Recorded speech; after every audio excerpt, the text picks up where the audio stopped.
The father of American psychology, William James, said that there are millions of items going on in the outward order, speaking of like the outside world, that I don't even see or recognize. Why? Because they have no meaning to me. My attention determines what I see. What matters to me determines what I see. So what he's saying is that there's infinite things going on around you that you can't even pick up because your perceptual filter, or what psychologists would call your selective attention, doesn't radar for them. Your attention is the ultimate bottleneck. It's the most finite resource, and it's the most powerful resource. The quality of your time, the quality of who you are, and ultimately what you become is based on not only the quality of your attention, but what you place your attention on. And in this video, I'm going to talk to you about the unlimited power and the unlimited danger of your attention, because where you place your attention, as the quote says, whatever you focus on expands. Whatever you focus on, you create more of. Whatever you focus on, you become. Whatever you focus on, it gets tighter and tighter and tighter in terms of your filter. You become increasingly specialized and become a highly specific type of person based on what you pay attention to. So let me break all of these levels down. Obviously, there's been a lot said to the idea that what you think becomes true. You are what you think about. Whatever you think about, you create more of. There's a great quote actually from Robert Kiyosaki, and others have said it, which is that intelligence is the ability to make finer distinctions. And it's the idea that whatever you focus on, you create finer distinctions of. You actually develop finer and finer grades of meaning on. As an example, someone who is a novice, right, at, call it football. They've never really watched a lot of football, but they're watching a football game with some friends. They are watching the football game, but they don't really understand all the intricacies of what are going on. Whereas the person sitting right next to them may be someone who watches football and studies analytics and stuff like that. And so they see a lot of finer distinctions, finer grades. They notice extreme subtle details, which have huge impacts. They may notice that a certain player is missing, or that a certain player is a backup, or whatever. Like, they have finer and finer distinctions because they've spent a lot of time focusing on that. Whatever you focus on not only expands and you create more of it in your life, but also whatever you focus on, you become more of that person. You create finer and finer distinctions, and you develop a perceptual filter, or what would be called a selective attention, where that becomes more and more and more and more your lens. And this is actually a beautiful thing, but it's also a danger. It's a beautiful thing because this is where you can develop high levels of nuance, mastery, innovation, unique perspective, where if you commit to something and you focus on it intensely, you can really develop really fine, interesting distinctions. You can make really unique, subtle connections, important connections, which is where innovation takes place. But it can also get the best of you if you just allow distractions to become something that you pay more and more attention to. Whatever enters your field of attention, and whatever you actually place attention on and actually give attention to, it becomes a part of you. Your input shapes your outlook, and your outlook shapes who you are. Whatever you're paying attention to right now, you're becoming more of. Whatever you're paying attention to right now, you're going to create more of that in the future unless you consciously filter it out. That is the key aspect of attention, is that your attention is a filter, and you get to decide what you filter in and what you filter out. If something comes in, you can accept or reject it, and then tighten your filter and create specialized meaning, boundaries, and rules that say, I don't want more of that. Or you can pay attention to it and go deeper and deeper into that thing and create more and more of it. Whatever you focus on intensely, you will create more of in your future. You will become more of that thing, and you will create finer distinctions, meaning you get more and more deep in that thing and begin filtering everything out. Ultimately, every single person on this planet is becoming a hyper uniquely specialized version of themselves. Whatever they are placing more and more attention on, putting more and more of their emotion into that attention, and ultimately more and more of their identity into it. Whatever you're paying attention to, you're increasingly identifying with, which means you're identifying with the thing you're paying attention to.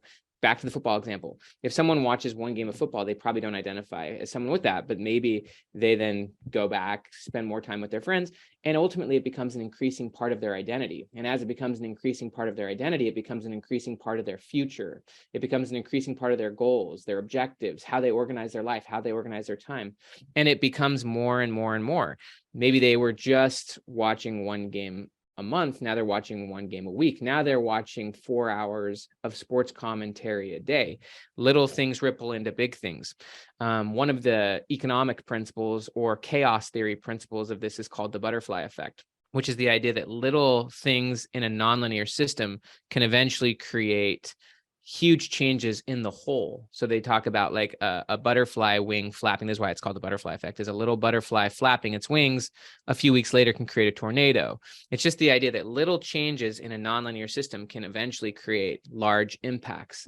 And so little things become big things. Little ripples ultimately create big ripples. It's really the idea that everything impacts everything if you look at it from a systematic matter. And that whatever you pay attention to, whatever you give your attention to, whatever you focus on will expand. Whatever you focus on, you're going to create more of. Whatever you focus on, you're going to identify more with. Whatever you focus on is going to become a hyper tightening of the filter, but also the development of finer and finer and finer and finer distinctions. And as you create finer and finer distinctions, what that means is that you're actually becoming increasingly specialized and focused in something. And what's interesting is that we live in a world of constant input, constant information. If you're looking at it from a quality perspective, very low quality, very high quantity information. And so people are specializing in very low quality. It's like fast food. They are specializing in a fast food information diet, which is shaping not only their worldview and how they see the world and how they operate in the world, but it's shaping their identity, what they want, what they desire. And there's obviously been a lot of study on this, that social media is literally designed to reshape your worldview, to reshape what you want, to reshape your identity, and to reshape your behavior subtly over time. That's what the algorithms are for. So we live in a world of constant input. The thing for you to start paying attention to, how you make the unconscious conscious, is you start to become aware of where your attention is, where your attention is going, the patterns that you're creating, and becoming aware that you are creating more of whatever you're paying attention to. Then you start to govern your own thoughts. You start to shape your own filter. You start to design your own life. You start to design your own input. You've got to design the inputs that come in so that you can proactively reshape your worldview and reshape your identity and reshape your behaviors the way you want to go. And a simple way of doing that is obviously clarifying who you want to be, where you want to go, and beginning to shape your inputs and shape your experiences. You can put yourself in unique environments where you're around people who are not only trending in the direction you want to go, but are already in the direction you want to go, who've already made massive steps towards where you want to go. You can purposely put yourself in environments, whether those are digital environments like social media groups, whether that's physical environments. Obviously, physical environments are far more immersive, but you've got to be aware of where you're placing your attention, because wherever you're placing your attention, it is the ripple effect. It is the butterfly effect. A little butterfly flap here could eventually become your whole life in a very short time. Your whole identity can change in a very short time. I've seen this in my own life. I'm a witness of it in my own life, but I'm also a witness of it in other people's lives, where I've seen how they've let little subtleties of things that they paid attention to over a very short period of time. That is a key aspect of systems thinking and even chaos theory and the butterfly effect, is that little things in a system can create nonlinear massive effects that change the whole system. When you change a part, you change the whole. And I've seen a lot of my friends flip-flop, go from being one person, for example, totally conservative, just as an interesting example, married with kids, to within 2 or 3 years, being radical leftist, totally atheistic, etc. And these things happen. And what's interesting, and there's a lot of research on this as well, is that social media is actually designed to take you to the edges and the extremes. If you go to and fro and you just let the internet algorithms take you in a direction, it will always take you to the fringe extremes. They've even done studies of where if you're watching people like Jordan Peterson, eventually that will take you to extreme right like people. And so the algorithms are designed to take you to the extremes. And there's even been crazy research that talks about children's TV shows can eventually take you to like pedophilia things, child pornography things. And so you have to be aware that if you're letting your own attention be guided by internet algorithms, they're going to take you into extreme directions, and it's ultimately going to reshape your worldview, your perceptual lens of how you see the world, how you operate, what you want, how you see yourself. Again, whatever you focus on, you will create more of. Whatever you focus on expands. Whatever you focus on, you will develop increasingly specialized perspectives of that, and you will then begin blocking everything out, and you will become a very specialized version of yourself. In a positive sense, that's someone becoming a high level master at what they do, a high level innovator with extreme focus. That's something that occurs when someone truly is living consciously and choosing of their own accord who they become.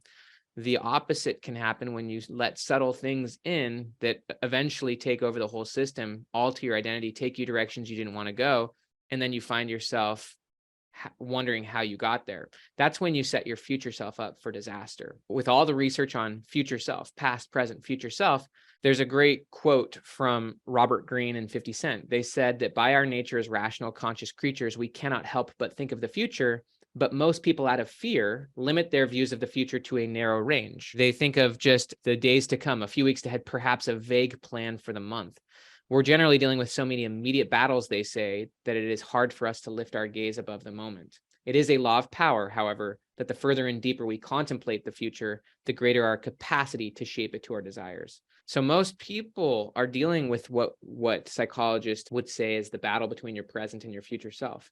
The current self is bombarded with highly dopamine designed short-term hits. Could be just continuing to scroll one video after another, after another, after another, after another, continuing to hyper focus, create finer and finer distinctions, put emotional energy, identity energy. And again, we live in this world of just, it's coming at us full speed. And so it's up to you to create your own filter and to also block out what you don't want, to specifically create filters where you block out stuff that you know is essentially irrelevant. There's a book called Essentialism. In that book, there's a quote from John C. Maxwell where he says, you cannot overestimate the unimportance of practically everything. This is why there are strategies that people like Tim Ferriss deploy, which would be called strategic or intentional ignorance, where you are blocking out most of the noise out there because most of the noise is operating at very low levels of quality. At a certain point, you realize you don't need quality of information or food or just situations at this level. When you're operating at this level and you're going for this level, this is the standard. And so you don't need to deal with what's below the standard anymore. You don't need to keep going there to see if there's anything good because you know it doesn't meet the filter. It doesn't meet the specifications of the quality and of the direction you're trying to go. And so you don't need to keep going to the gutters of information or of energy or of situations. You don't filter for those anymore. So you don't even notice them anymore. You don't even pay attention to them anymore because whatever you're focusing on is expanding. Whatever you're focusing on, you're becoming.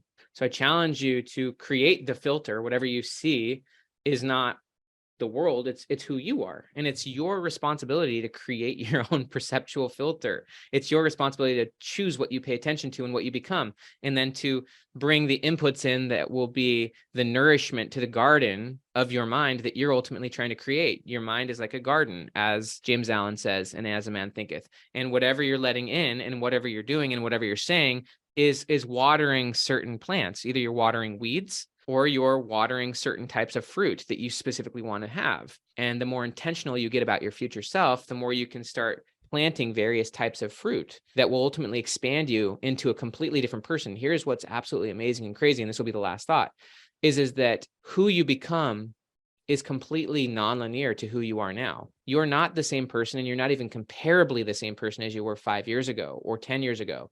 If you were to actually compare how you live your days, how the thoughts that are going through your head, the goals you have, the behaviors you have, the friends you have, the habits you have, you are completely non-comparable to your past self. And the same will be true of your future self. Now, the best thing to do is obviously to decide who you want your future self to be, and then to intentionally plant and expand the garden, to expand what you're going for in your mind. And what you will find is that you as a person will become and create infinitely beyond what you can presently imagine. You can become and develop not only a perspective, knowledge, skills, an identity, a reality, a situation that is completely incomprehensible to your current self. And it will become normal life to your current self, because as people, we adapt very quickly, very dramatically. And I know that can happen. My life right now is unfathomable to my former self, and I know that my future self's life is unfathomable to my current self. But it could be it could be terrible if I let, using the butterfly effect, little things that are destructive to my ultimate priorities and goals become increasing things that I give more and more attention to. Because whatever you focus on expands. Whatever you focus on, you create more of. Whatever you focus on, you become. Whatever you focus on, it becomes more and more of your filter to the exclusion of everything else. So I'm Dr. Benjamin Hardy. Please subscribe to this channel. Please like it. Please give it a thumbs up.